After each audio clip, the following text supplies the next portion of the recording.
Transmitting to you from Old Heart Radio.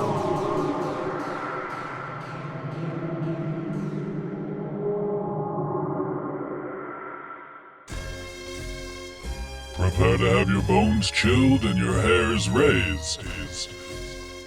It's the WacArnold's Brothers podcast. Welcome home. It's so bad. it's pretty bad. This one is a doozy. Well, because when I originally told you about it, I had only watched like the first 10 minutes up till it gets to that hilarious part of the guy in the mask doing miming and breakdancing and moves on the stage. and I was just laughing so hard, and I was like, dude, this has to be good. And then it's such a redonkulous fucking movie.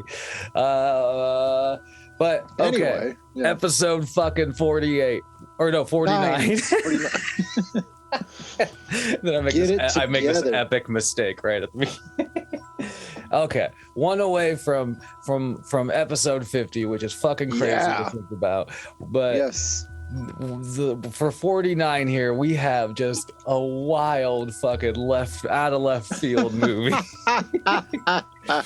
And David, what's the name of this movie?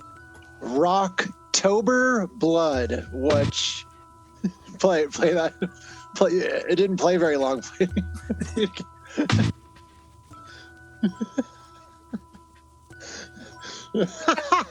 It keeps playing for a half a second. It's like, didn't stop. That's all it does. Oh damn! Yeah. Maybe it's fucking. Well, all right. Well, we tried. It's gonna be what it is. But, it is a really ridiculous movie. It's filmed by, and it's one of those movies where we've mentioned this before at the beginning, where it'll be the production company is part of the name, but it's the production company is Sebastian Worldwide and Sebastian International Pictures, and it's a couple named Beverly and Ferd Sebastian that she directed this herself, but they both wrote it and produced it, and apparently they just made a bunch of exploitation and independent exploitation films in the 70s and 80s. Okay. And then they made a movie in 92 and then retired, and apparently now they own it's called the Greyhound Foundation, and they work with retired Greyhound racing dogs. So it's kind of an interesting what a wild ride, transition. Dude. Yeah, that's a cool foundation though. Yeah, that's a super cool idea. That's neat. And then apparently, and there's a band around this time called Sorcery, and that's a real band it's their real songs in this movie, and part of them play the band in the movie. Oh, what? Probably at the end or whatever. Yeah, that's fucking wild, dude. Sorcery. I'm gonna have to try and find some of that, because the sound of music in this movie is just so fucking ridiculous. And we open with that, yeah. Oh my god, dude! The studio shots of the one dude doing vocal work, hey, Billy, yeah. Yeah, it's some very Dio, Iron Maiden-y type vocals where it's when I least expected it, I will attack.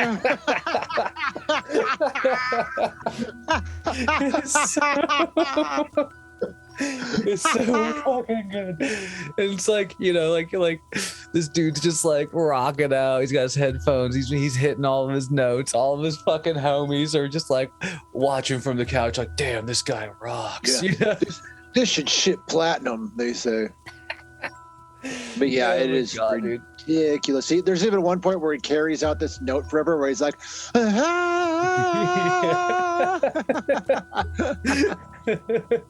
it's wild, man. And what blows me away about it is, like we said, this is the opening sequence, and so it goes on for a while, 5 minutes. Yeah, they don't they basically just let him perform this whole song, and at times you can tell it's definitely pre-recorded or whatever, obviously.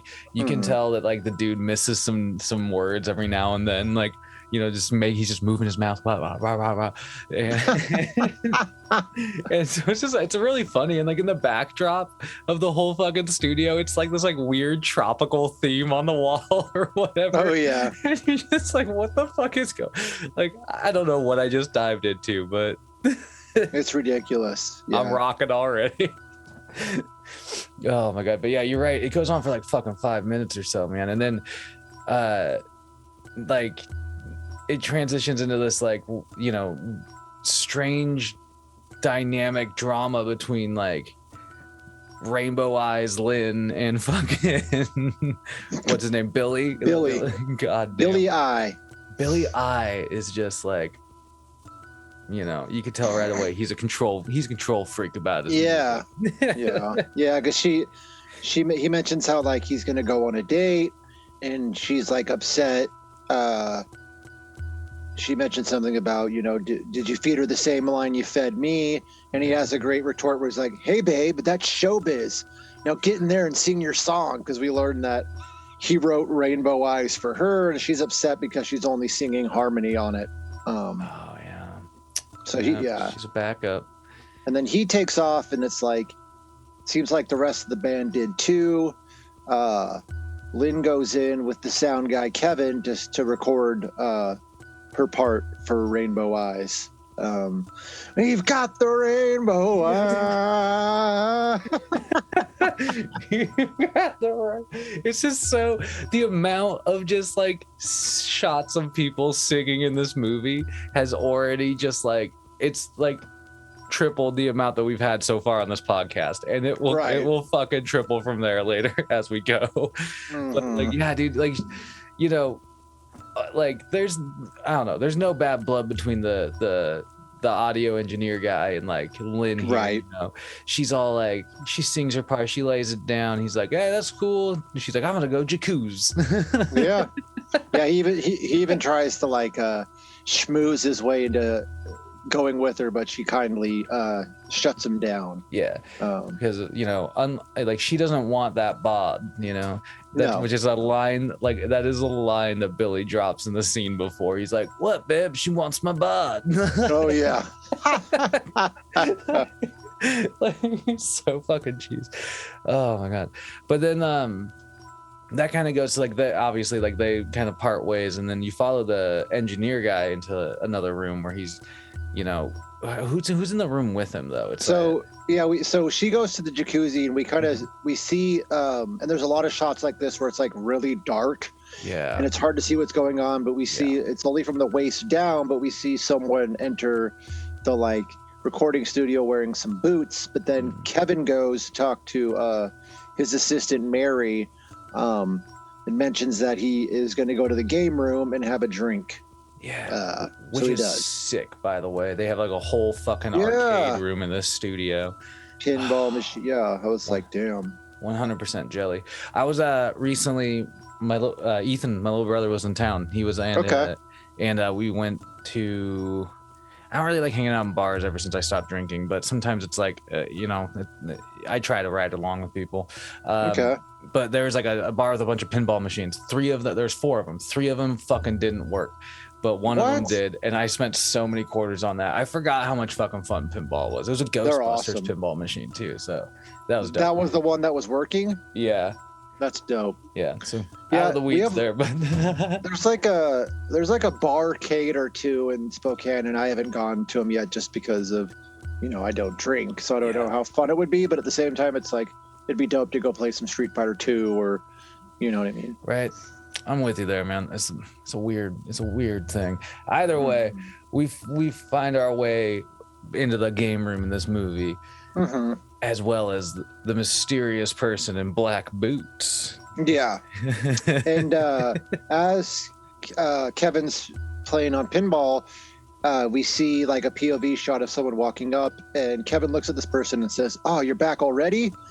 And the person is instantly, person walks up, and there's not that many there's not that much of a body count in this movie. I believe there's 6. But he walks up, the person walks up, slits Kevin's throat, and then Kevin's head falls and like I don't think this would work in real life, but the force of his head falling was so strong that it broke the fucking like glass or plastic top of the pinball machine. And then we get something that was kind of reminiscent of like one of the scenes in An Intruder that we just watched, where there's a scene where the person gets sliced and then it cuts to like a watermelon getting cut. There was a scene kind of reminiscent of that where his head falls, breaks through the top of the pinball machine, and then it pans up to the back of the pinball machine and it game over starts lighting up. Yeah. So it's kind of like in a joke like that, you know what I mean? Yeah, it was a really cool shot. Like I kind of like that, like little blip game over. But you know, I feel like we're you know, you mentioned like there's scenes in this movie which are really hard to watch and see, because the quality of the film, of the way they shot this, is so bad. The quality of the audio and the video is so bad that like it's like reminiscent of, I mean, it's not, I don't know, I don't think it's Sledgehammer bad, but it's like above Sledgehammer. So it's somewhere between Sledgehammer and anyway, so yeah, it's not as bad, but yes, I know what you're saying. Yeah, it's just fucking it's such a funny, like weird, like death scene, because the way he slices the throat is so like kind of corny and everything. But you know, this takes you right to the jacuzzi scene where like really, like one of the only things you can see in this scene is like the tan lines on this lady's ass as she gets in the jacuzzi. Right. And that's like all this. I don't really know what the purpose of this scene was, other than to like, just to get some like quick nudity, I feel like. Yeah. Which happens later in the movie too, very briefly, but yeah. She also potentially, you know, saved her life at this moment by locking the door, because we see the killer come by, like try to jiggle the door and then move on. So got me again with the lock.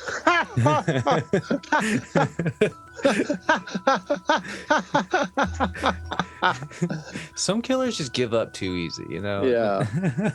I guess. But this cat just keeps moving on, basically. So yeah. You know, like cruising through the studio. He comes on upon, is it the assistant from earlier? Yeah, Mary. Okay. It looks like she's like closing stuff up in the engineering booth and getting ready to leave. And as she's leaving, she gets startled by someone in the darkness. But what happens to her? Well, and then we get another death scene. She gets basically like, doesn't she just get like dragged away? And oh my God, how does she fucking die though? So she gets, it's probably one of the better deaths in the movie. Oh no, you're right. This is the one. I'm sorry, I just popped back into my head. This is the one where she gets impaled, right? Like, yeah. Oh, I love these kind of shots, dude. We've seen like the one of the antlers before on this podcast that we've talked about. This one's pretty cool. Like, yeah, she gets impaled on what looks like they're like on the wall, and on the one next to her, it looks like there's some cords wrapped around it. So it's obviously, you know, maybe a jacket hook or for cords. But yeah, she gets impaled on it. And then it cuts to like down to her feet, and you see blood dripping down. Yeah. So it wasn't bad, you know. For the budget or whatever, like it was handled pretty well. That's why I agree with you. Like I think like it's probably the cool, like I think this is what you're saying earlier. It's probably the coolest death in the movie, honestly. Mm-hmm. But this leads you right back to, you follow Lynn away from the jacuzzi back to the studio where she runs into fucking Billy, right? Yeah, you hear like some music being played backwards. Yeah. She comes in, Billy's sitting there in a swivel chair. He seems to be smoking some sort of substance out of a pipe. She asks where Kevin is, and he mentions that he terminated him, he fired him. And then he says something strange here where they don't really follow up on this at all in the rest of the movie, but he says that he's playing the music back because he wanted to make sure the message was coming through. Yeah. Which I feel like if they would have maybe followed up with that throughout the movie, it could have had you know what I mean? But that's just the only like mention of that, and they just drop it. Yeah, it is really strange, because it's like that could be, I mean, easily just follow up later with being like, this is the reason why somebody Anyway, we'll talk about it. But Yeah. anyway, Billy also has this, like, you know, he makes a joke out of Mary's death. You know, Oh, yeah. Mary's hanging out in the other room. Like. Yeah, that's right. And then, like, so, you know, like, Lynn kind of like goes off and quickly comes like fucking running back out, where she basically like is confronted by Billy at this point. Yeah. And, you know, he like, again, he kind of laughs. He's like, I told you she was hanging that. Yeah, he has this great, like, I will say he has a great, like, maniacal laugh. And he does pretty well with this role of just kind of playing this, like, hammy character, you know what I mean? But as this is going on, we get this quick shot. We see that outside of the building, there's a security guard that happens to be walking by. But yeah, she runs it. She sees Mary's dead body, runs back into Billy, and he starts getting kind of weird. He mentions how why she's not singing Rainbow Eyes and how he wrote that song for her. And then he tells her he wants her to sing it. Tells her that he's the one that killed Mary. Yeah. No shit.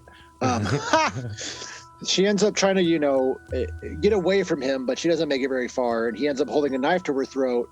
And he said he has another great line here where he goes, "I'm going to show you what rock and roll horror is all about." Oh, jeez.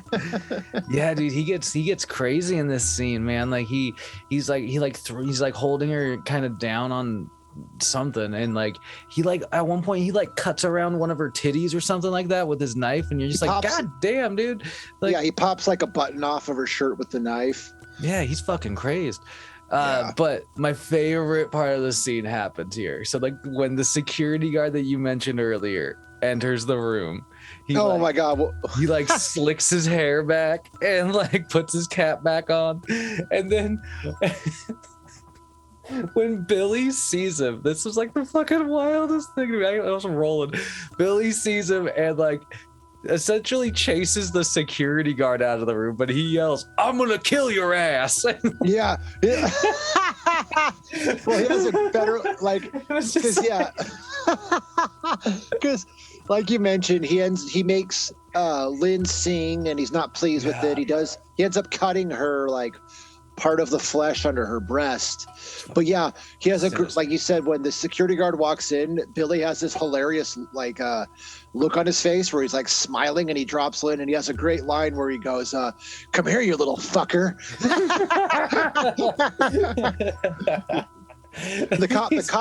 The cop's acting is awful. He's like, you're arrested. Real confidence, brother. Come on, man. Dude, but yeah, he chases. So good. He chases. That's right. I'm gonna kill your ass. That's right. Yeah, he chases. What a funny thing for the maniacal killer to say. "I'm gonna kill your ass." And then we just see them like run. They each run through this nearby door, and then it randomly cuts to. This is what I'm talking about. This part that's hilarious, where it cuts to this guy. Like you see this guy in a red cutoff shirt. He's wearing a Halloween mask. It's kind of interesting. It kind of looks like a mix between like death and like a wolf or something, because it has fangs and some hair. But we learn through some text that pops up that it's 2 years later. And it's the Rocktober Blood tour press party. And this scene with this guy dancing is hilarious, because he starts doing some like mime like dancing on the stage. And then starts like break dancing. It's hilarious. It was like they just told somebody to like do some dance moves or something. Totally. And they just couldn't figure out what to go with, because it was legit like miming to break dancing. It was fucking weird. Especially for like a kind of like heavy metal-esque type show. Like what the exactly. There's like a crowd in this room, and they're all just watching this one guy like do these dance moves to some like weird hair metal playing in the background. And then we get introduced to probably my favorite he's only in it for a very, very brief period, but probably my favorite character. We see like a very like MTV-esque like VJ walk up in a blue suit with a camera following him while they're walking up to get set up for their shoot. He tells the camera guy that he wants to get this done quick because he wants to get drunk and get laid in that order. In that order. It's so fucking ridiculous. They start setting up, and they set up next to a coffin because the character says the kids love all this death crap. He then pulls out like a little vial of Coke and takes a tootski, as he puts it. Ask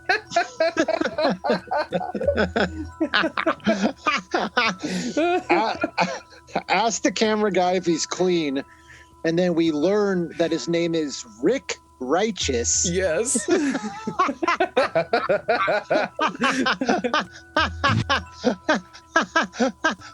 Oh, dude, Rick fucking Righteous, dude. That he's there for MVTV to do an exclusive report.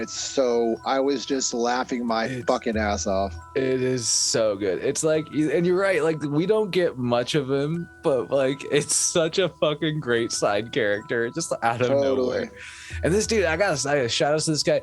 He looks like a fucking like young Jay Leno or something like that. Kinda. You know, he's got a big chin. But he does actually fill us in on some important information because I overuse the word mention sometimes. He explains to the viewers at home, you know, that the MVTV viewers, yeah, that a year ago, rock idol Billy I was executed. These are his words, for the mass murder of 25 rock and rollers, including the near fatal stabbing of Lynn Starling. So for this massive rock and rollers, this massive spree he went on, we got two very, bottom of the barrel, sort of kills. They were like just the tip of the iceberg. Yeah, apparently. We also learned that the band is back together in a new form called Headmistress, and that Lynn Starling is the vocalist now. And then he pulls her to do a interview and ask her for a brief description of the show, and we get another fucking hilarious line from him here where she talks about like the blood and guts in the show, and he goes, I sure did. I'm gonna send you my dry cleaning bill.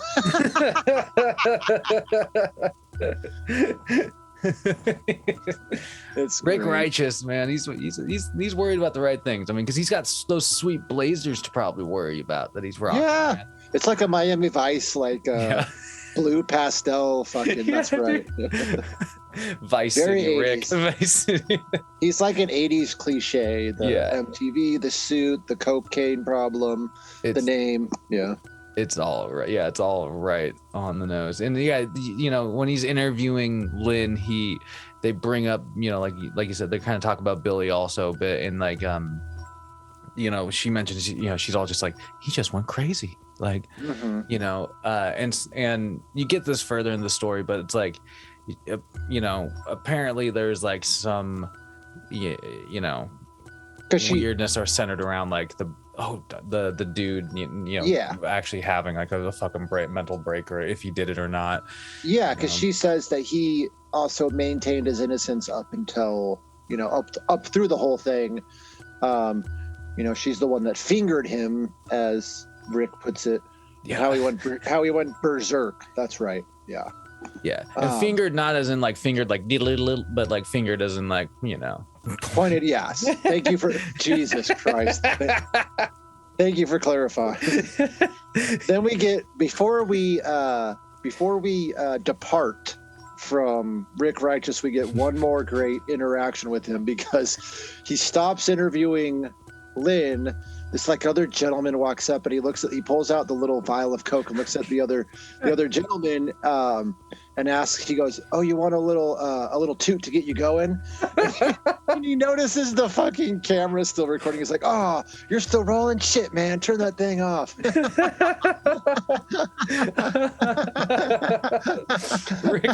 Rick Righteous, man. He's the best, dude. He's just the fucking best, dude. He makes up for some of the, I wish he would have been in the movie more, to be completely fucking honest. Oh, for real. Like it would have made it a lot better. But this kind of takes you end up kind of like getting off the dance floor a little bit with Lynn in a second, but she's kind of working the crowd, and it's like, again, this is like some sort of weird kickoff party for like a metal show, but it's like I've never been to a metal show where people are like dancing and like hanging out it's like kind of this, like an interesting vibe. You get all the some people are dancing. Yeah, it's in the background you got like "You've Got Rainbow Eyes," Jesus, it's fucking wild. But doesn't Lynn end up like going? She goes up to like the, I don't know, not attic, but like just like she gets off the floor, but and goes like upstairs somewhere. Yeah, because the person wearing that mask, the comes dancer, up, comes up and tells Lynn that Chris, the band manager, wants to meet her in the office. So yeah, she leaves and heads upstairs, and then we quickly see that Chris is actually downstairs, and he ends up approaching someone else to see if they have seen Lynn, and he's told that Frankie told her to come meet him in the office. So then he heads upstairs to see Lynn. But what kind of happens when Lynn goes up first? Well, Lynn's like walking around. It's like, and it is kind of, I don't know, this place is super kind of dark, like dusty, shot. dark, and dingy. But she's looking around. She's like trying to find Chris, and then after a while, like out from the shadows pops the fucking like dude in the mask, and kind of like pushes her up against a wall. Yeah, like with a knife, like kind of right by her head, and like it gets all threatening. And then it's wild because like. You really don't know what the fuck is going on still, like too much in the movie, but then like all of a sudden, mask up, it's fucking Billy again. Yeah, motherfucking Billy's back. Mm-hmm. Hello, Rainbow Eyes. And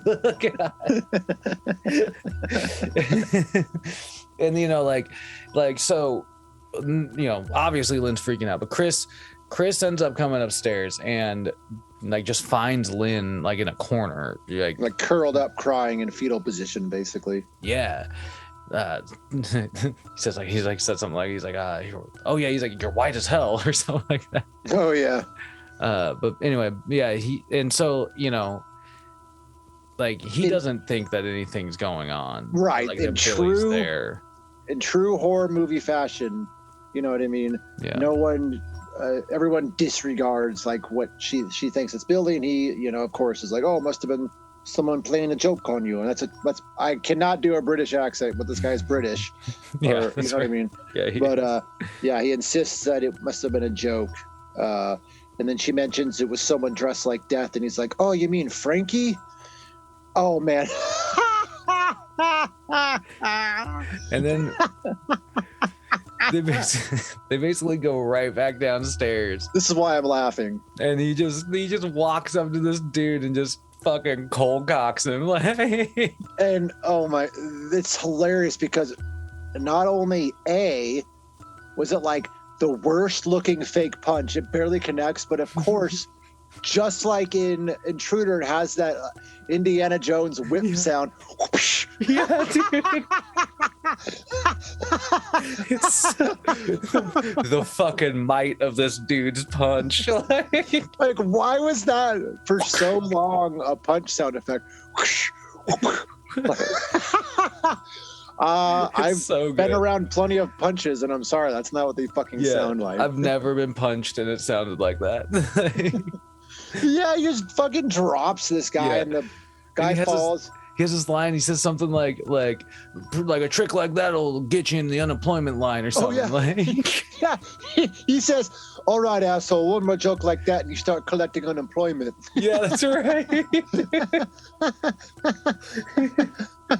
This guy's just like mystified. You can tell he's just like holding his chin, like, what the fuck just happened? Because we see it's when he pulls the mask off that it's this Frankie character. You know what I mean? Yeah. So yeah, he's kind of just like, what the?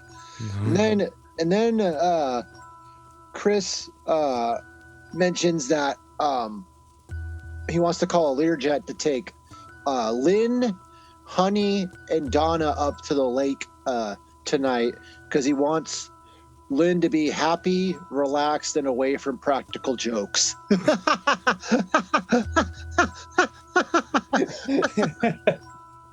Exact words. Yeah, yeah. Up at the lake, there's a no practical joke sign on the cabin. It's just like a burn ban. It's an effect from, you know. Only you can prevent practical jokes. Good God. Jesus And then you basically just pick up with Lynn out in the fucking woods right after that. Yeah.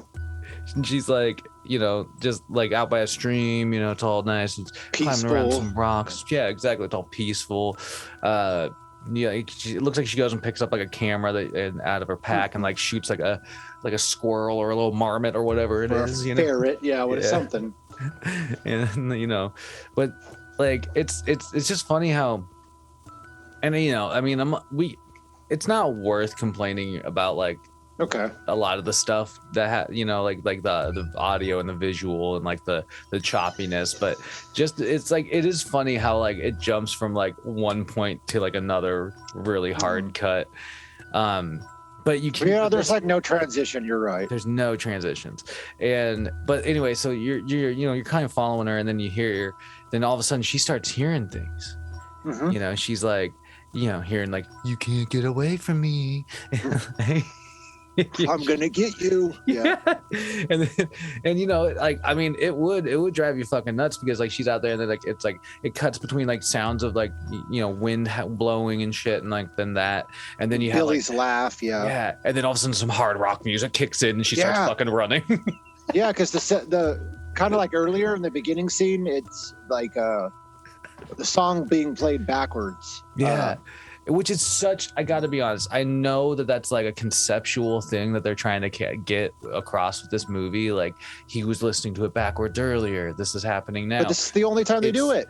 But it also sounds so shitty. Mm-hmm. Like, it does not work for this scene. You know what I mean? Where it's like... Not at all. Where it's like, it like makes the scene just like strange and this like, I think they're trying to be artsy. Mm-hmm. But yeah, it's also, again, they don't like follow up with any sort of particular as to why. I guess that was it, yeah. You know, and so anyway. That's that's the only other time they do it. I guess I forgot about that. But beyond this, that's it. And it's not done again. But yeah, there's just shots of her frantically running through the woods. Of course, she trips at one point, you know what I mean? Yeah, but she trips a few times, but at one particular point, it cuts to like to another scene. And this is when you know when this fucking movie was made. Like, if you didn't already have any doubts that this was filmed in the 80s, this wardrobe and scene right here will definitely bring that fact home. It's so good. It's just like it's just like at one point she trips and she gets back up and she starts running and then just hard cuts to some lady's ass in like a fucking like aerobics outfit, like shaking and moving and like, and then it cuts up to her like titties like shaking and fucking moving and you're just like, what is happening right now? And then it's just like all of a sudden like the other two like homies of Lynn are just like they're just like all of a sudden we're working out with the ladies. Like it's Robin and Honey and Donna is the other name. It's so funny because it's just like, what the fuck just happened? Yeah, it looks like they might have been rocking out to some jazzercise or maybe some. God damn it! What's that guy's name? I mean, they're like working up a sweat for sure. Like they were rocking to the 80s. Yeah, I was gonna say it's like some Richard Simmons-esque kind of shit. Like cranked up, you know. Totally. This is before Billy Blank, so this is before Tybo. Oh my god. I forgot. I can't believe how much of a craze that shit was. Dude, Tybo? Yeah, dude, that was all over the Billy Blanks. Yeah, different time frame, but kind of the same idea. Yeah. Totally. But back in the 1984. Lynn kind of stumbles in,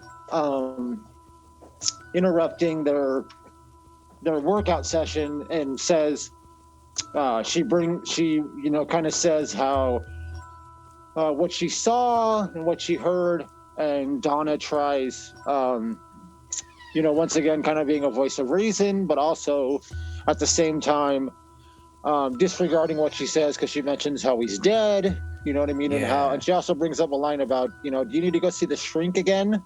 Yeah, that was wild. She's like, no, because it was like almost like menacing. She was like, you better shut up about what you're talking about, or you're gonna have to go see the shrink again. And then Right. Lynn got really defensive about it and was like, I'm gonna fucking fire you if you talk like that again. Like, which was also a weird dynamic. You're like, oh, dude, are these your homies or are these people you pay to be around you? Maybe a little of both. Little of both. But yeah, she does quickly apologize and mention how she's on edge, and then Honey says that she's gonna go to the store to get something really, really good to eat. And then we see shots outside. Once again, you're led to believe who the person is. We probably know it's Billy, but we see shots of someone from the waist down wearing boots, kind of walking through the wilderness, and then stops, and you see through a tree that he's looking at the vacation house that they're staying at. Yeah, and so clearly the problem followed Lynn to the lake. Maybe not practical jokes, but that murderer sure is there. Right.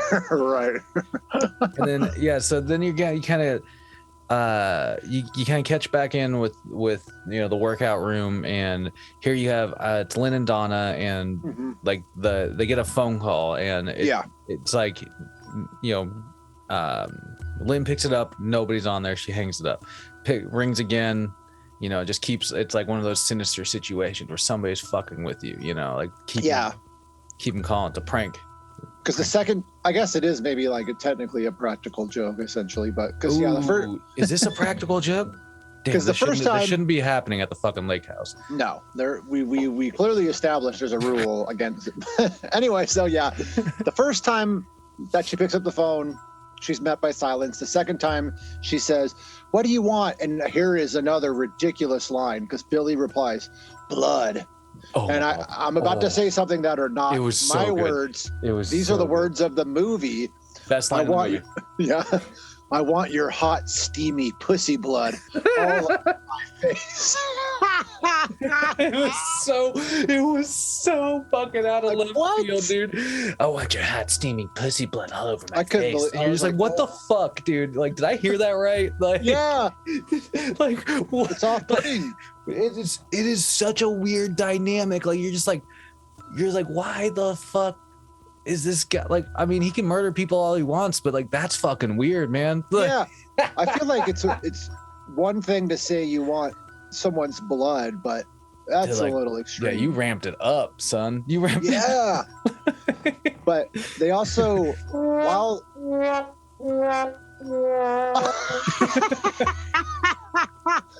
you didn't. No. Billy, no, you didn't. That was gold. Would you download did you download a typical radio sound effect? I found a few sound files. I was just like, I cannot play with these. Oh man, but they mentioned they see something here kind of interesting, because while the phone rings again,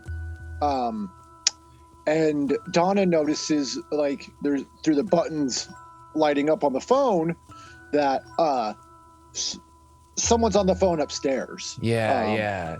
It's like there's like a little light blinking indicating that the line's in use or whatever. Yeah. And they go upstairs to see that the phone is off the hook. They hang it up, and then we see a shot of the person that was just upstairs now walking down the stairs. The phone starts ringing again, in one of those classic kind of things that happens in a movie and it just happened in Intruder 2, where someone else is calling and the person picks it up thinking it's that person, but Lynn picks it up, and which turns out it's Chris. And Lynn is relieved. She tells him about the phone calls, and again, he doesn't believe her, but he tells her that he's starting to get the show together.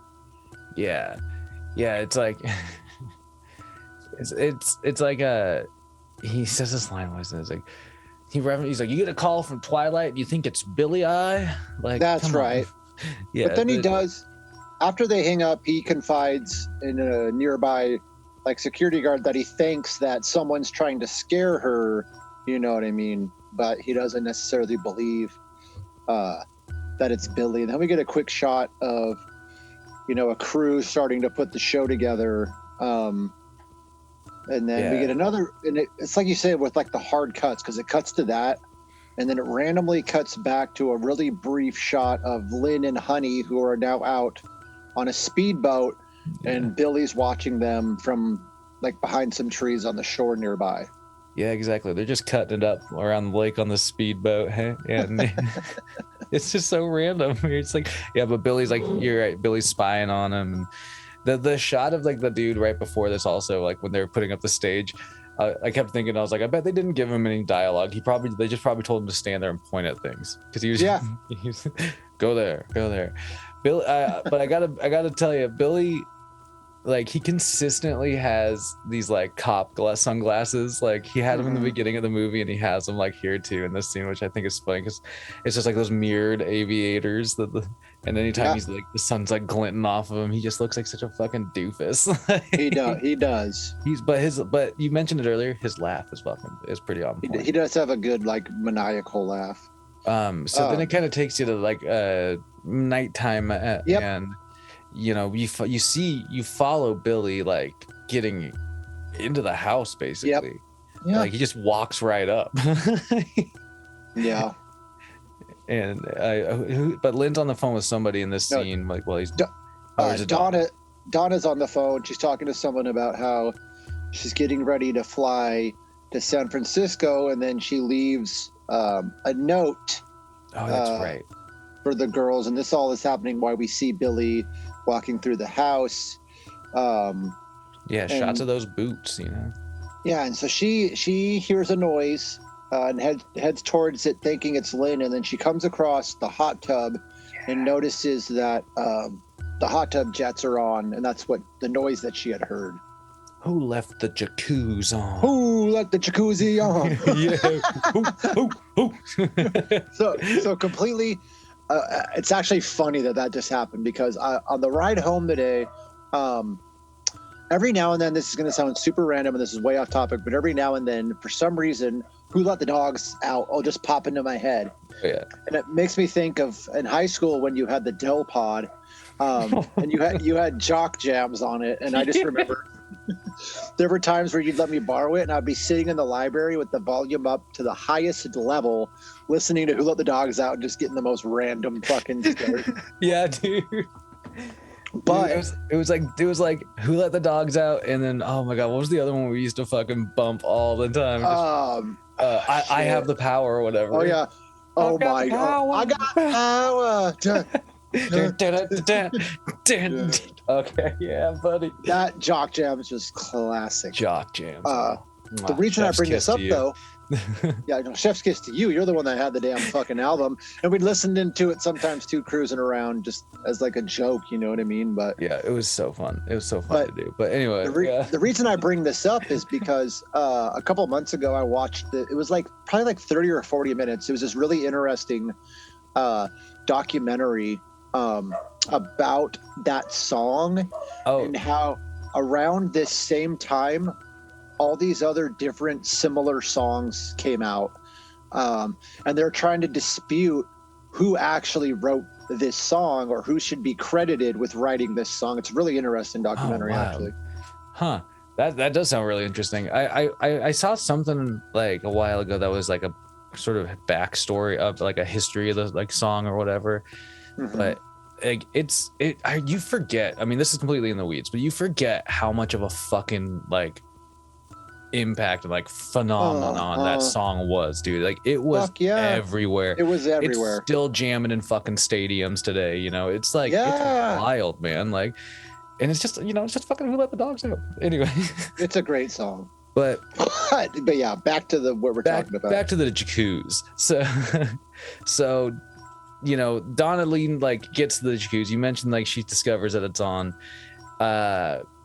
but you know, she like goes up to it and she like leans over to like go turn it off. And this was actually a cool shot too. Yeah. Because out of the water, just straight up, just pops an arm and just like grabs her and starts strangling her and pulls her down into the water, and you know, basically drowns her in the jacuzzi. And it's just a cool shot, like just like the initial like grab, you know. Yeah, it was. It was unexpected. Yeah, exactly. I also kept thinking like how fucking shitty it would be to be drowned in a jacuzzi, because it's like, you know, all hot and stuff, and so you're just like it wouldn't be very pleasant. No, it would not. But yeah, so Donna meets her ultimate demise, and that's when you kind of pick. Well, does she? Because we get a short scene in a little bit, but yeah, I guess you think she does. Yeah, but so Lynn and Honey end up getting back from their boat ride, and Lynn sees Donna's note, and we also get a quick shot of Billy putting the cover back over the jacuzzi. Then we get this long, drawn out, kind of stupid, pointless scene, like of Lynn getting undressed just so they could have another like side boob shot and more shots of her 80s. Tan. Yeah. But basically, you know, I'm just going to cut down because we don't need to talk about the scene in whole. She wants to get into the jacuzzi, but the water's cold, and she makes a line about Donna not leaving it on. So then she draws a bath. And then this is where I'm talking about, where we get this weird quick shot where we think that we just saw Donna getting drowned in the jacuzzi, but then we see a quick shot of Billy like hacking her arm off with an axe, and she's still alive. Yeah, it's super disjointed. You're like, what? Okay, so that's how she dies, apparently. Yeah, and then he stuffs her body into a trunk. Yeah, because you see that like shot of her, like the hacking shot is actually pretty cool for like, you know, what this movie is. But then you also see like a shot of when he's like stuffing her into the trunk, like a couple of other limbs, like maybe it's both of her arms or something, but there's like no like appendages. That's what it looks like, totally. And so he's like, he went to town on that, and yeah, and you know, this kind of again, it kind of picks back up with Lynn, you know, in the, you know, doing the bath thing, and you know, it's just kind of, I don't know, that's probably one of the coolest shot like sequences in the movie, the Donna, you know, drowning, then the Donna hack, like, you know, arm hack or whatever. But when you pick back up with Lynn, there's like it's super random because you get another POV shot where she's like, you know, in the bathtub, like washing her hair or whatever, and the POV shot's like somebody like, you know, like looking directly down on her in the bathtub, like walking up into her and everything. As her head's under the water, that's right. And I kept thinking, I was just like, you'd have to notice though. You'd have to notice somebody in there. You would think. But this, you know, Billy seems to have like mythical-esque powers. Kind of, yeah. It's true. But then you know, it's just another long, drawn-out scene of her getting. It was like a long scene of her getting undressed and into the bath, and then it's a long scene of her getting out of the bath and it was all back. It was all to add to the runtime, possibly. Yeah. But she ends up getting dressed and goes to the closet. And as she opens the closet, she gets jump scared by Billy, who pops out, and he has face paint on. Now, he again calls her Rainbow Eyes. Yeah. Starts chasing her. She makes her way downstairs. She runs outside through the woods as Billy follows, and she comes back into the house. But we see Billy outside, and he turns the power off, plunging the house into darkness. Oh, yeah. Lynn tries the phone, but he obviously just shut the lights and the power off, so she tries the phone to no avail. She then grabs a knife, and like I'm saying, how there's some dark shots, like you can barely see what's going on in this whole scene. She sits down on the stairs. She hears creeping and creaking. It looks like someone's approaching. She jumps up and knocks them to the ground, stabs them a couple times, and then she's like, Chris? Chris? Yeah, I mean, what are you gonna do? You're in a situation where you think you're being fucking chased. Like, I don't know. Since the first person that comes at you, you're most likely to swing. But totally. Yeah, and then from there it cuts to like just like a shot of like Chris and that mustachioed fella he was talking to at the club, the security guard guy, and he's just like, like talking about the incident, like he was waiting for me in the dark, like stabbed me with a butcher knife. Yeah. You also don't see any like you don't see any like wounds on him, like maybe his shirt would be covering, but you think that he'd, I don't know. Anyway. Yeah, but it also jumps from the lake house back to the fucking like rock venue or whatever. Yeah, where earlier. Somehow like you said, it kind of does jump around a lot, but he also tells the guy, he wants security doubled. Then we see, it must have been sometime later, like it doesn't explain how much longer later, but they're no longer at the lake house because we see Lynn working with a prop coffin, making sure that it's working and how she wants it to be fixed. Lynn tells that security guard that Chris was talking to about all of her run-ins and all these incidents with Billy at the lake house. He acknowledges that it must have been someone but that it couldn't be Billy, and Lynn is still like very insistent. She also brings up Donna missing, and Chris has this great line about how she's probably shacked up with some drummer somewhere.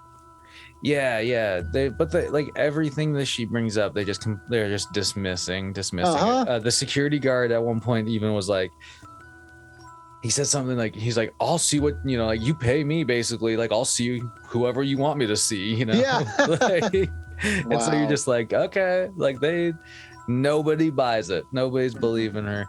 But then she goes, oh my god, this is where it takes like a weird turn in a way where it's like, she's like, well, I want to see the body, like I want to dig up the fucking body or whatever. She's like, I won't believe he's dead until I see his body. And then she almost like goes around, starts guilt tripping people for not wanting to be grave robbers. Because Chris tells the security guard that they're going to pamper her and that he wants the security guard to dig him up, and the security guard is just like, basically like, I'm not going to do that. So Lynn is just like, well, I guess, I'm going to go to the grave with or without you, Chris. They briefly argue, and Chris mentions how it's a criminal offense and that he could lose his green card. It was like a really specific story. Yeah.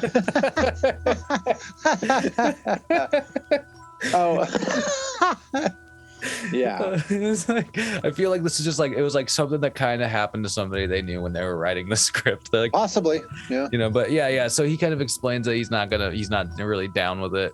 He's not down with that sickness. He's like, what are you gonna expect? You're just gonna find a skull with maggots on it and shit. And like, he's trying to talk her down because it is like a really extreme jump, like it is. Like, but basically this leads Lynn to just kind of, who she rope into? It's like Lynn and Honey. She like ropes into going and like digging up this corpse. And I love how it's like pitch black, dark outside. Oh my God. You couldn't wait till the next day. Of course, let's go now. Right now. Ridiculous. And so they roll up and they, at first it seems like Honey is like hanging in the car. Lynn heads out alone with the shovel and the flashlight. We get this. It's hilarious to me. I don't know why it's so funny, but it's just really, really funny because I had the captions on it while she's walking. They of course had to do like the wolf howling sound effect. It's like it's a full moon in the graveyard tonight. Did they really have to do that? Yeah, dude, you're right. It's like, I mean, it's me with the fucking soundboard. It's like, just like somebody being like, "Oh, we got the sound. Let's just put it in there." It'll heighten the drama.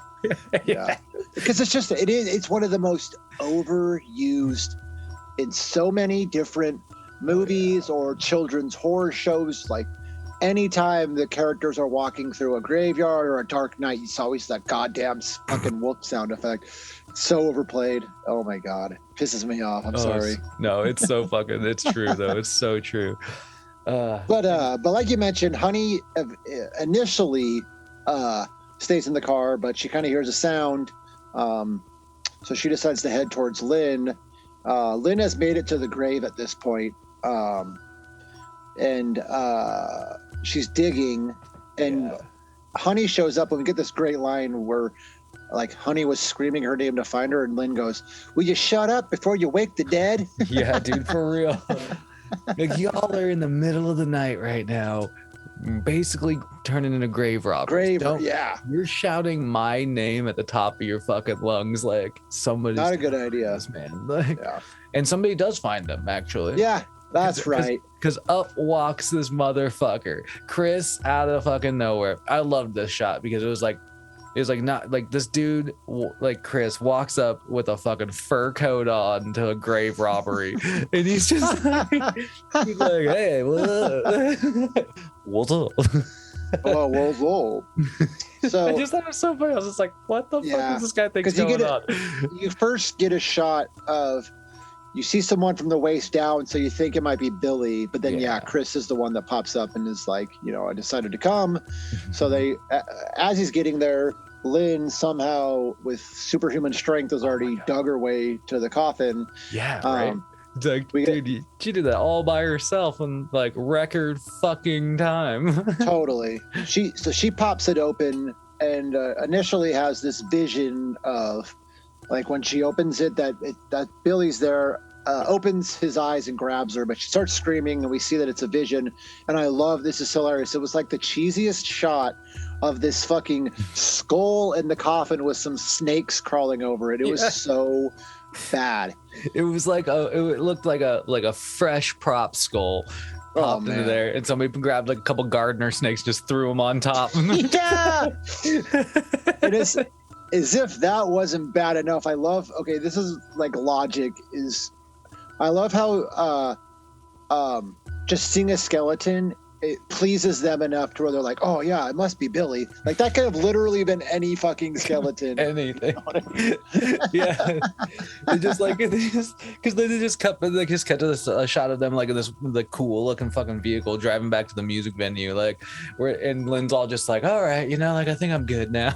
Yeah. She talks about how she made a fool of herself. Chris tells her to snap out of it. Essentially, they're drinking wine while they're it's not like a limo, but it's some kind of fancy like Rolls Royce maybe looking type. It was a cool car, to be honest. But then they roll back up to the venue and. Where like things are kind of like still getting set up and like finalized and shit. This epic rock show that's like we're told is gonna happen. Rocktober Blood. Rocktober Blood. You just have to say it like that. And then you also see shots of like the mysterious. By now you just it's Billy like creeping in the building. Yeah, so he creeps. He's there. He creeps in through the same place that he creeped in earlier in the movie. You'd have thought that maybe they would have taken care of that entrance to the building with all this double security that they have going on. I thought they had the best security in the business and shit. But oh my god, dude, like the scene that comes right after this with Honey. It'd be a shitty way to die. Oh man, dude, like it's so cool though for Honey's like getting some of the hair and makeup stuff kind of like set up in this room, and like she hears noise, and then in from this doorway walks Billy. She's not familiar necessarily with who this cat is, and it's sort of just like who are you? And Billy just fucking like presses her up against a wall, then grabs this fucking hot clothing iron and just like presses it into her fucking neck. Oh. It's so intense actually for what it. I was just not expecting a like death like that. I was like, you don't see too many of those. No, you don't see a fucking hot iron through the neck in very many movies. And having burnt myself as a kid with my mom's hot iron, and that like having traumatized me for a number of years. Yeah, it's a gnarly way to die. Yeah, you just exactly like you just know like a little bit of that pain, and so you're just like all the way. But this kind of like there's a couple of weird other like moments with Billy after this death scene where he's like, trying on some glasses and some wigs. He puts on some like, eye makeup and stuff. Make sure his hair's all ready to go. He looks like he puts on these like, it's like these like stripes. I couldn't tell if he was going for like fake sideburns, like some people have like fake eyebrows, but he's got a look going on, we'll say now. It's interesting. But he exits the fucking makeup room. At some point, Lynn and Chris have arrived, and they are, she is in the makeup room getting ready. Chris is up in the office, checking in with, actually she checks in with him, and he's just like, he says something like, like, I don't know where Honey is, because they're both like, Lynn's looking for her, and just kind of like resides, just finished getting ready yourself. You have another POV shot of like somebody watching Lynn get ready. And she wanted Honey to help her with their wig or whatever, but Chris makes some line about find somebody else to do it, essentially. He's just like, exactly, just get somebody else to help you with the fucking wig. Not that everybody can, I will be honest there, but so basically like everything's getting ready to kick off. That's what we're really gearing up for. The Rocktober Blood is about to really go down. And I also thought it was kind of funny. Lynn like really puts together this. I was thinking about this. I was like, that makeup or that hair look, like I was like, wouldn't people know that that's just completely not your hair?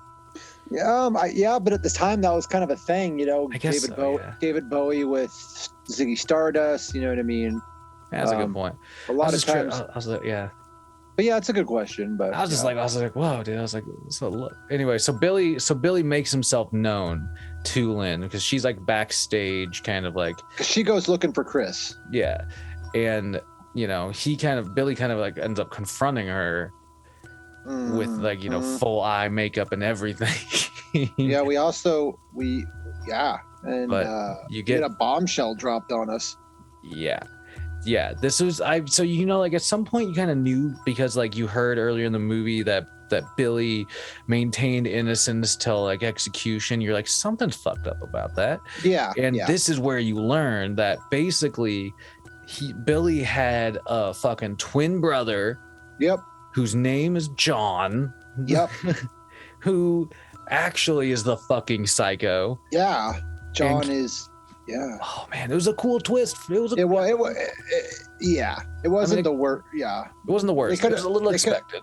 I think it was better than, like, this guy's back and it's not explained how he's back from the dead. So I'm glad they actually had like a tangible explanation for this. And he explains that she fingered the wrong person, and he also goes on to tell her that he's actually the musical genius. He's the one that wrote this all, and that Billy lied and cheated. Son of a bitch. Yeah, and then we get this kind of another long, drawn out scene with more dark shots of them running through like decrepit, rundown parts of the building. Maybe it looks kind of like part of it's like in a steam room or some kind of room. It's like I mentioned, it's a pretty long, unnecessary scene, but eventually Lynn comes across Chris's dead body down there and screams, alerting John to her. He snatches her up. He again talks about how he wrote the songs for her, but watching her put on the shows, and then he name drops Seattle, Denver, and Detroit, that she's lousy. He talks about killing Honey. And then he tells Lynn that he wants her to put on a show he will never forget, the ultimate Rocktober Blood and Gore show.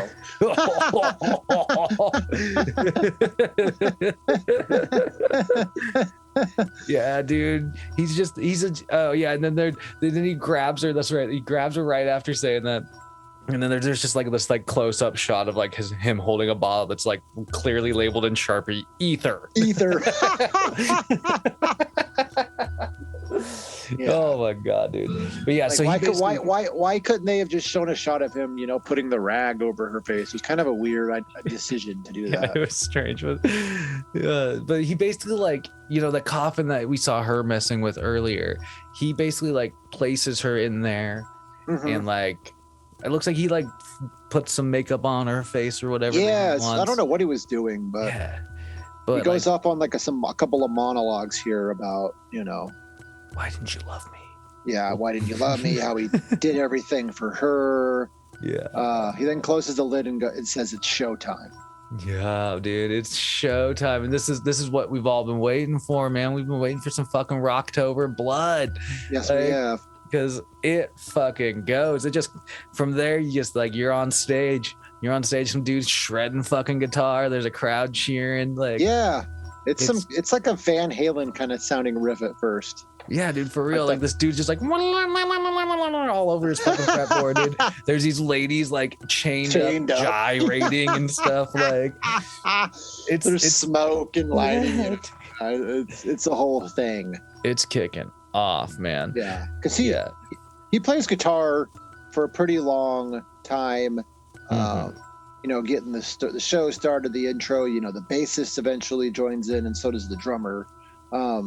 And this is where it gets weird. Then I realized, it took me a second because I didn't realize who this character was, but it was Frankie. But I realized that, this is part of the show where he plays the first song, and then, the whole thing with the coffin comes in and Lynn joins them. But I was really confused at first because we see, who you think is Frankie, but we obviously learn, it's John. But he has the mask on. He gets on stage and they start playing Killer on the Loose. Oh, good. Yes. There's some ridiculous shit that happens during this because he has like a microphone stand in on the bottom and there's this blade on it. And, what he's doing, it's supposed to probably be part of the show, but he's doing it for real because it shows him kill one of the first chained up girls and then he like pulls out some of her entrails and throws them into the crowd. Yeah, dude. That's what I kept thinking. Like he was gutting this girl, and like he's picking up organs and throwing them into the crowd. Like the crowd is just fucking going wild. Like it's intense. And dude, his like little like spear microphone stand thing is fucking crazy. Yeah, because he continues. Some of the lyrics song. are nuts too. Yeah, this is the one where I wasn't really necessarily paying to the lyrics as much because I was kind of more in tune with what's going on. Because after he kills that first one, the song goes on. He ends up going up to another chained up girl, and this time he rips her heart out. Yeah, throws it into the crowd. But I can understand where maybe for these first two,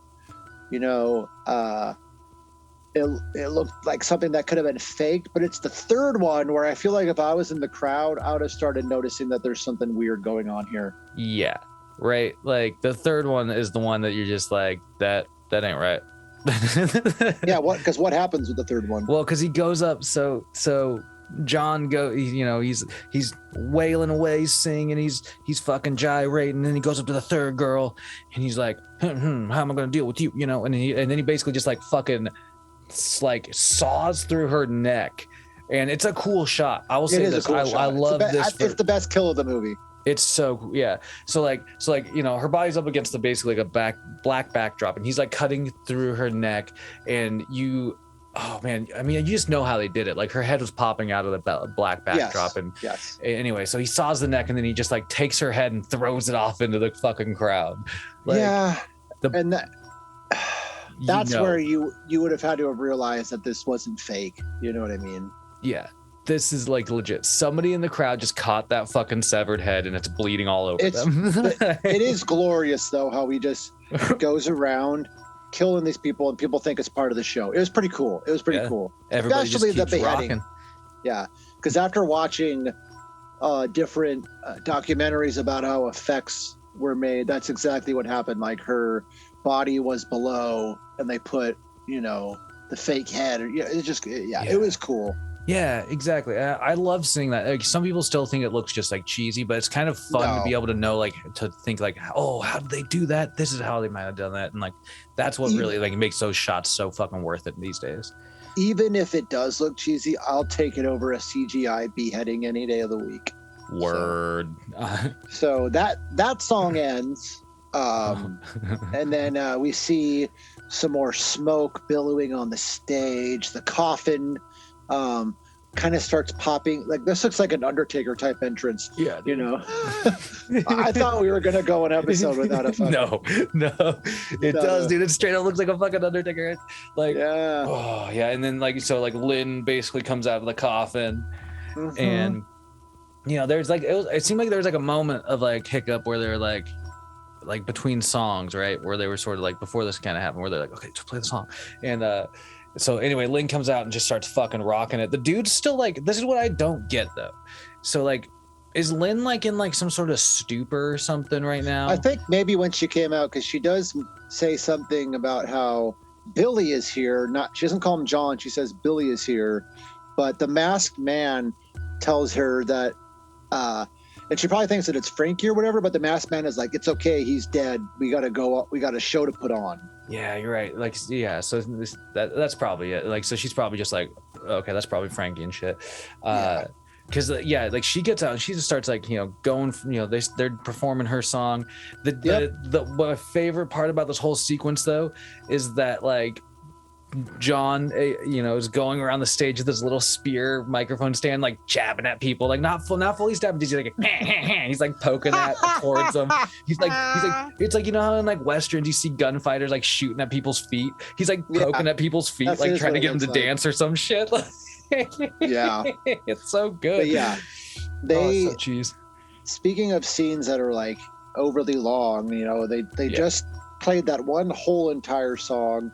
Then they play through the whole entirety of Rainbow Eyes, and nothing of note really happens. No, it's like basically this back end is like a fucking music video. Like, yeah, it really is. So they finish Rainbow Eyes, and then we see Chris comes up with the security guard from earlier, tells him how someone hit him over the head, asks how Lynn is.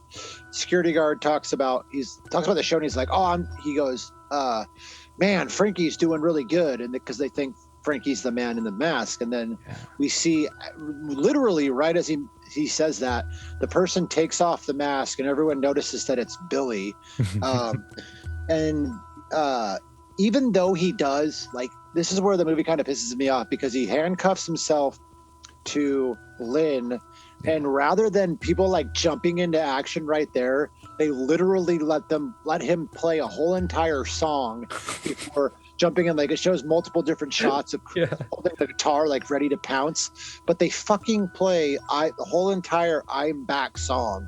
It's so ridiculous. Like, how did they not stop the show the instant they saw who it was? You know what I mean? It's just it's just insane. It's like just the fact that he handcuffed her to him is like the holdup. Like, because that's what the security guard says. Like, oh, we got to be like, because he wants to attack, and Chris is like, oh, we got to be careful. He's right next to Lynn, and that's maybe their motivation. But yeah, the whole fucking song. It's really unnecessary. And then somehow, right at the end of the song, because through this whole part, Billy is singing and he's kind of dragging her all throughout the stage, but near the end of the song, somehow he like swings her, and the handcuffs manage to break free somehow, which defies all. As if I understand sometimes it's in horror you have to throw convention out the window, but it defies all logic that these handcuffs just fucking happen to break. It was just like they just needed to get the movie done with or something. I guess. They're like, okay, so at this point we'll just fucking break the handcuffs, and then what happens there though? I just feel like it could have ended a lot better. But yeah, the handcuffs break. Chris finally attacks, somehow smashes him with force so hard that he doesn't knock him out, but he breaks the fucking guitar. But Billy manages to continue perfectly without missing a beat, wailing out the final note of the song. Blood starts dripping from his face, but the movie just ends with him wailing out to finish the song, and then the movie freezes with a shot of his face. Oh my god, dude! It was such a weird. It was such a weird ending. Yeah, it was. So he gets. It was like almost like. I just don't know what to make of it. Like I get they left it open ended, so which I like sometimes in movies because you can kind of maybe come up with your own scenario. But a movie like this, you didn't need an opening like that. It would have worked better to have a definitive ending, in my opinion. I know, I agree with you there. I think I don't know. I think you don't get any conclusion. Like I love twist endings where it's like, you think the person's dead and then their eyes pop back open. But here it just literally ends with him just getting bashed with a guitar and singing. But yeah, bashed with the guitar, not knocked out, continues to sing. It's so weird. Yeah, I just didn't. Yeah, it's a crazy movie. There's some really cool there's a few cool things about this movie that we mentioned a couple of cool deaths but for the most part it feels like the back end is kind of like a music video. There's there's like shots all throughout where sometimes you can't hear what they're saying, sometimes you can't see bad audio shot bad video. It's a bizarre one, but I overall though it was fucking hilarious. Like it was entertaining as fuck. Yeah. Like for an episode, it was a movie that was like it's perfect for an episode of this. But I was let down. I was expecting more. I don't know why I was, but I was expecting more. I was really let down by the lack of some of the kills. Mm-hmm. And just by just some of the scenes that were way dragged on too long when they could have done something else, just some of the decisions, and I really didn't like the ending. Having said that, I'm actually interested in looking out and trying to watch some of the other movies in the director's filmography to see, you know what I mean? Because I like some of the concepts, I like some of the ideas. Maybe they just didn't have like the budget for it necessarily, or like something for this movie to like really flush it out. Yeah, you could tell it was low quality, and that was to its detriment, unfortunately, because that doesn't necessarily always have to be the case. You know what I mean? There's movies that have had small budgets and been absolutely fantastic, and they've managed to work around the limitations that they do, but not here. Yeah. This was. I mean, I wouldn't say that like I'd turn it off if somebody put it on, but I definitely right. I won't probably like seek it out too often, which is why it makes a really entertaining movie for like a good like hour and a half. Like I definitely laughed throughout this movie. I enjoyed a couple of kill shots. What would you rate this movie yourself though? So I think that I would rank it. It's actually kind of a hard question. Like this is maybe one of the harder times I've had ranking a movie, but I think that I would rank it. God damn it! I can't find the character's name for some. I'm forgetting the character's name for a reason. Well. Fucking criminy, the MVTV guy. Righteous Rick. Righteous Righteous. Rick, I would give it 2 1/3. Rick Righteous accidentally filming himself offering someone cocaine tootski out of 5. What about you? I mean, I'd say similarly. I'd probably give it like. I'd probably give it like 4 80s tan lines out of 7. Okay, fair. Like no, Yeah. 4. Yeah, I mean, I feel like that's a good scale because it's like it's kind of what you expect from like a movie that you kind of going into it know is not quality, but it's also like you said. I think it had some better ideas than it had execution. You know what I mean? Totally. Yeah, unfortunately. Yeah. But then again, it's not bottom of the barrel, like we mentioned. It's not bottom of the barrel. Like I'd watch it over Sledgehammer or Blood Beat. You know what I mean? I really would.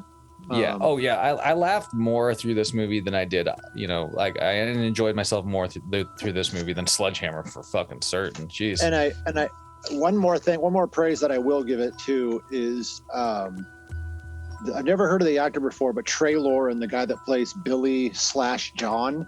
Mhm. I'd be interested into seeing if he was in anything else, because I enjoyed his performance. He seemed to have fun with that role, and you could just I enjoyed his performance as this psychotic, unhinged rock killer that can sing like Ronnie James Dio. So it's a really specific, casting call.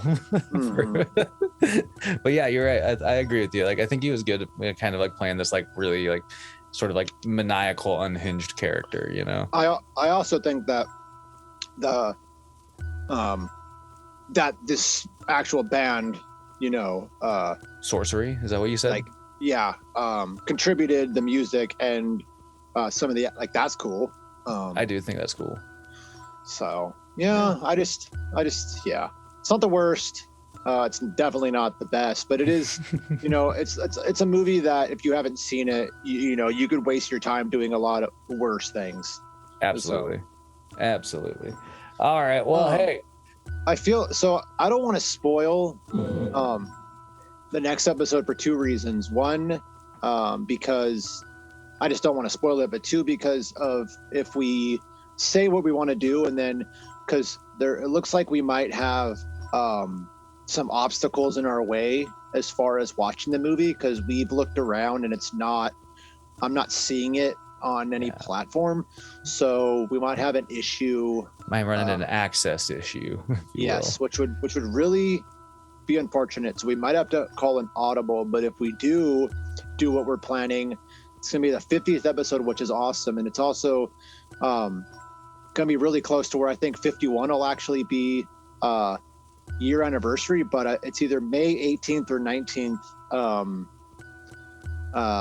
Was when we recorded the very first episode, The Dentist. So not only are we coming up, next week's the 50th episode, but we're right around that year mark, which I think is awesome. Yeah, dude. It's and having, like kind of keeping like consistent, man. Like we're it's a cool benchmark to reach like that. Yeah. 50, 51 right around the year mark. I'm just looking forward to the future, because it's like I have a lot of ideas for for special episodes, or maybe they don't even have to be special necessarily. Just maybe if we get to a point where we want to not do just monster of the week type episode and speak about other aspects. I have a lot of different ideas, so I'm just looking forward to the future and continuing to do this. It's something that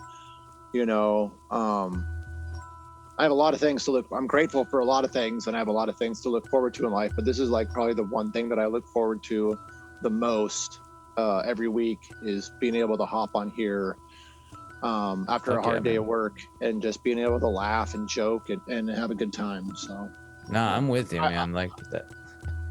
I'm still so stoked that you wanted to do this and that we're doing it. So thank you. Oh yeah, well, this wouldn't be without you. That's the real thing, man. Like it's like, as soon as I conceptualized wanting to do an idea like this, I was like, I can't do it without like Fitz. Like, it's like, I feel like you provide so much dialogue and so much behind this podcast that like I'm glad that like for me, I feel like we split this like really good dynamic on here, and what you just said about being able to come home after like a hard day of work sometimes and just being able to look forward to laughing together through like something crazy is just it is a fucking highlight, and I feel grateful and privileged to be able to like do it, you know what I mean? Totally. But yeah, like I'm one of the things that I love about not just this podcast, but like everything we try to do with Old Heart Radio is like it's always moldable and growing, and things can change as creators want them to. Yeah. And so that's exactly the same with us. Like I feel like at times we've really dug into some great deeper dives into like what we think about horror and like certain elements of horror and like certain movies and stuff. And just because we do kind of like the monster of the week like joking around thing, we could easily expand this into anything we want, and I just always encourage that. So yeah, me too. Speaking of expand, I have an idea for a different type of show, but I'll talk to you after we're done recording. Hell yeah. Well, but yeah, I really hope that we're able to do what we want to do for episode 50. I'm crossing my fingers. Yeah, same here. If we can't do it for episode 50, hopefully by maybe like the year podcast we can do it. But I'm fingers crossed. Or just sometime soon, So we'll see. All right, we'll leave 49 here for you. Come back for 50 because it'll be here. Yeah. Good day.